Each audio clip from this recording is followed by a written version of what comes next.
आप जानते हैं सीधा सर पर पानी डाल के नहाने से हार्ट अटैक और ब्रेन स्ट्रोक का खतरा बढ़ जाता है। क्या आप जानते हैं जिस मॉडर्न साइंस को आधार मान के विदेशी भारत की परंपराओं को अंधविश्वास बताते रहे हैं, वो मॉडर्न साइंस केवल 17वीं सेंचुरी में अस्तित्व में आया था। यानी कि मॉडर्न साइंस केवल 500 से 600 साल पुराना है और हमारा भारत का विज्ञान 5000 वर्षों से भी पुराना है। क्या आप जानते हैं इंडियन टेक्स्ट में 4 प्रकार के स्नान यानी नहाने का उल्लेख है। सबसे पहला है देव स्नान, दूसरा है मनुष्य स्नान, तीसरा है राक्षस स्नान और चौथा है प्रेत स्नान। तो आप कौन सा स्नान कर रहे हो?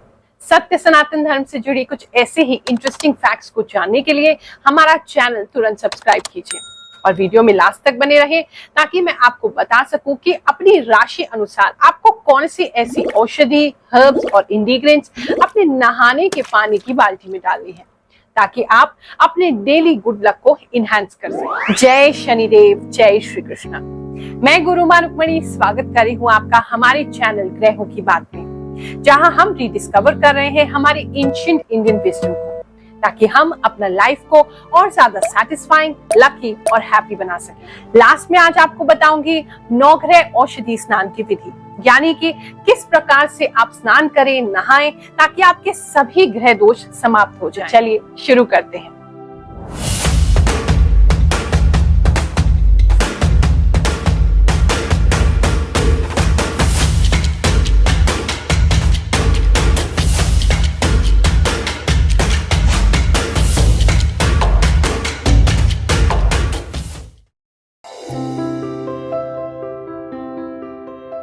सर्दियों का दिन था। चिरकुट नहाने के लिए आगे बढ़ा। उसी समय उसकी पत्नी ने टीवी पर न्यूज चला दी।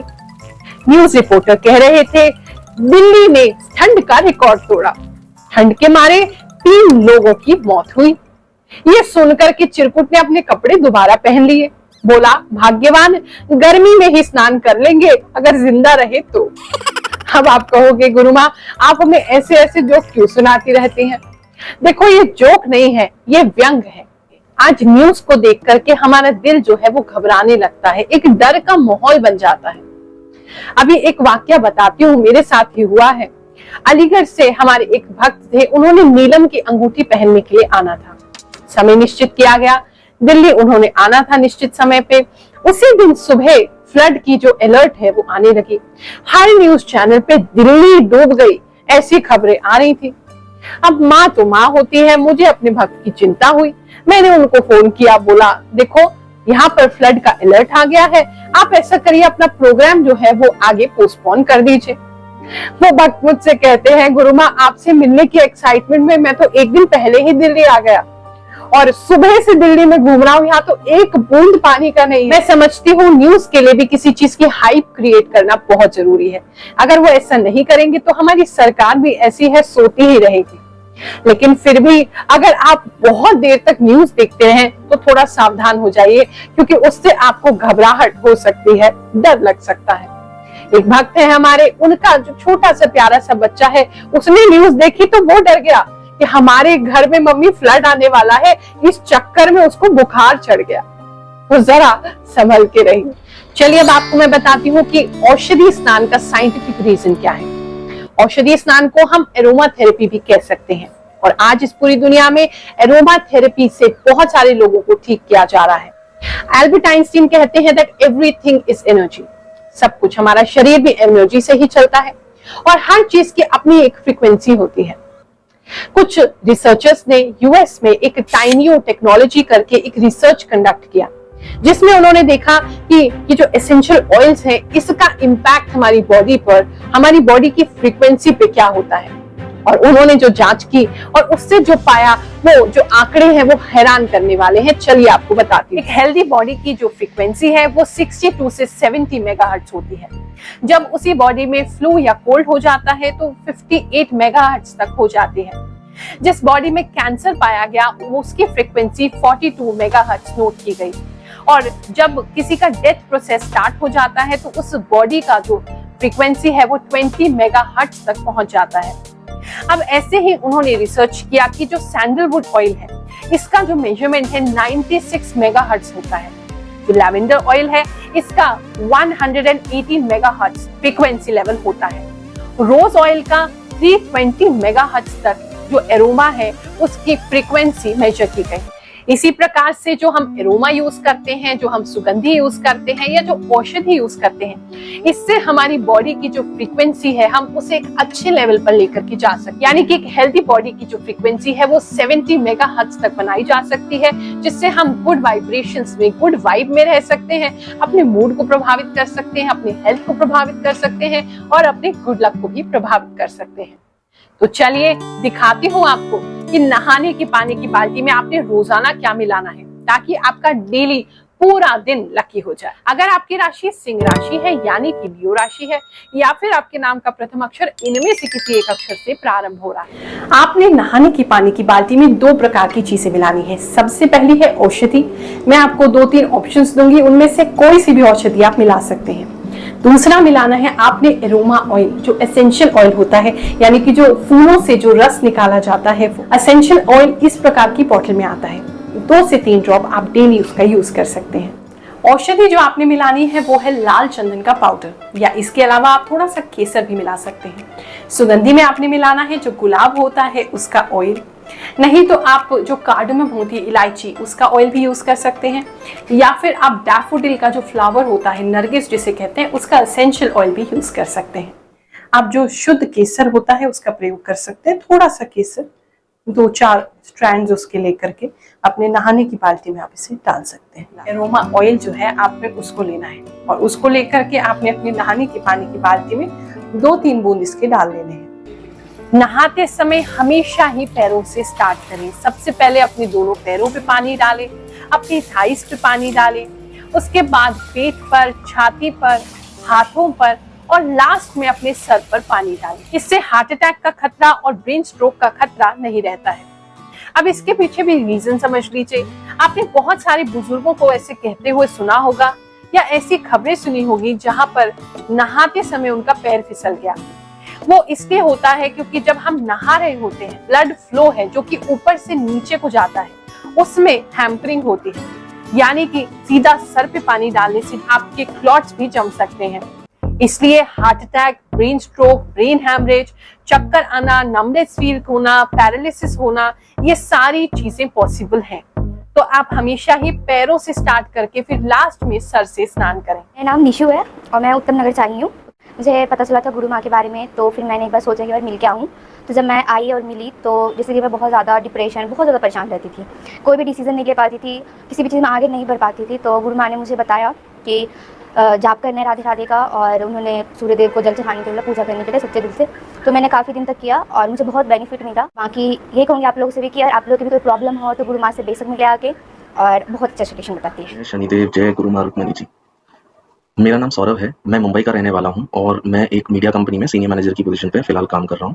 मेरी ज़िंदगी में बहुत ज़्यादा प्रॉब्लम्स आना स्टार्ट हुए, प्रोफेशनली और पर्सनली। मैं बहुत ज़्यादा मतलब इनसिक्योर फील करने लगा, क्योंकि बहुत ज़्यादा लोगों की जॉब जा रही थी और उसके बाद मेरी जॉब भी ठीक नहीं चल रही थी। मैं हमेशा, मेरे मन में ये डर रहता था कि कहीं मेरी जॉब चली तो नहीं जाएगी और मेरे पास जो पैसा आ रहा है वो बंद तो नहीं हो जाए। मैं ऐसे ही यूट्यूब में वीडियोज़ देख रहा था, तभी मैंने गुरु माँ रुक्मणी जी का वीडियो देखा और मुझे अंदर से ऐसा पॉजिटिव वाइब आया कि शायद मेरी ज़िंदगी बदल सकती है। मैं उन जो गुरु माँ मार्गदर्शन देते हैं उन सबको अपनी ज़िंदगी में अप्लाई करने लगा। बहुत ज़्यादा पॉजिटिव चेंजेस मेरी ज़िंदगी में आने लगे, बहुत ज़्यादा स्टेबल हो गया हूँ। पर्सनल लाइफ में भी बहुत ज़्यादा चेंजेस आए। मेरी मम्मी की हेल्थ बहुत अच्छी रहने लगी है, मैं खुश रहता हूँ, बहुत ज़्यादा खुश रहता हूँ। मेरी ज़िंदगी में बहुत ज़्यादा चेंजेस आने लगे हैं और मैं आभारी हूँ श्री गुरु माँ रुक्मणी जी का कि उनके मार्गदर्शन की वजह से मैं ये बोल सकता हूँ कि मुझे एक नई ज़िंदगी मिली है। इतने ज़्यादा चेंजेस इतने कम टाइम में मैंने तो एक्सपीरियंस भी नहीं किया था और मैं अपना आभार प्रकट करना चाहूँगा गुरु माँ रुक्मणी जी को कि उन्होंने मेरी ज़िंदगी सच में बहुत ज़्यादा चेंज किया। नहाने का सही समय भी समझ लीजिए। हमारे शास्त्रों में 4 प्रकार के स्नान का यानी नहाने के समय का उल्लेख है। सबसे पहले होता है देव स्नान, यानी कि सुबह के समय, सनराइज के समय जब सूर्य उदय होता है उससे 1 घंटा पहले जो स्नान किया जाता है उसे हम देव स्नान कहते हैं। ऐसा स्नान करने से व्यक्ति की जो ऊर्जा है वो बढ़ती है, उसकी इम्यूनिटी पावर बढ़ती है, उसकी अलर्टनेस बढ़ती है और वो अपने पूरे दिन में एनर्जेटिक महसूस करता है। दूसरा स्नान होता है मनुष्य स्नान, यानी कि सूर्य उदय हो गया है, सूर्य देवता आ चुके हैं, उनके 1-2 घंटे बाद आप स्नान कर लेते हैं। तो ये भी इतना बुरा नहीं है, ऐसे में भी बीमारियों से छुटकारा मिलता है। अब मान लीजिए कि आप इसके भी बाद नहाते हैं, यानी कि 12 बज गए दोपहर के और उसके बाद नहा रहे हैं, तो इसे कहते हैं राक्षस स्नान।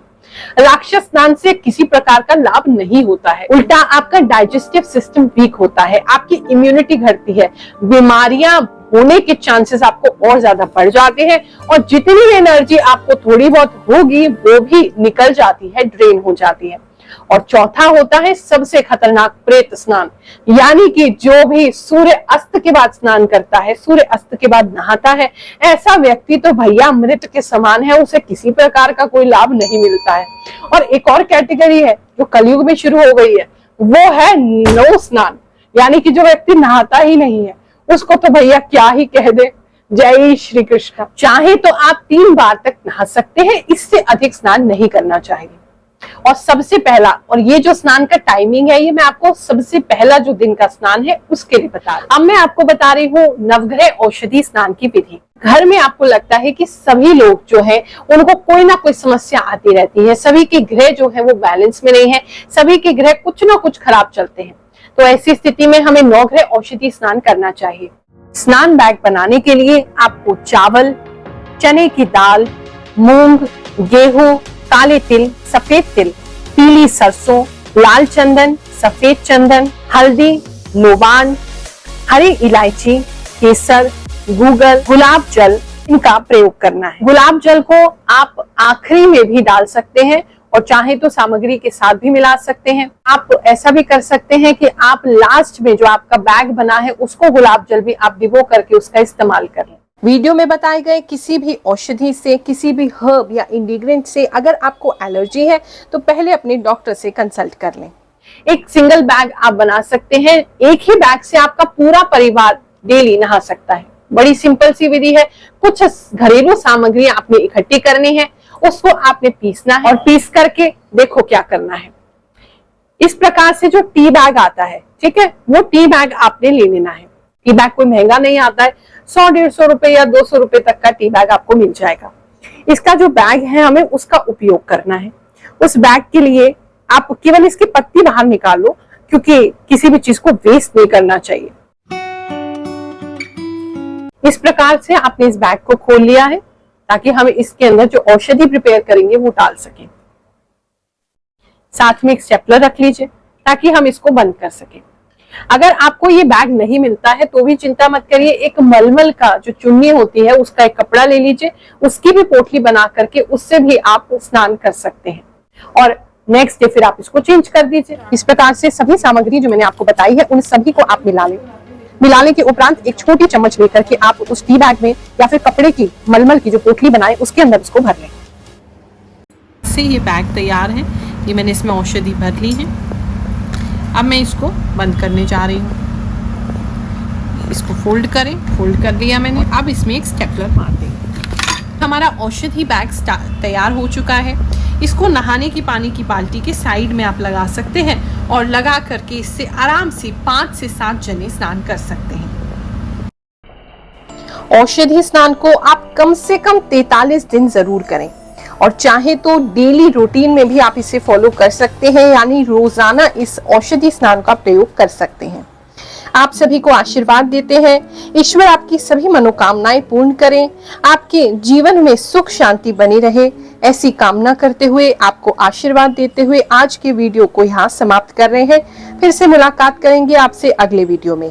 जय शनिदेव, जय श्री कृष्णा।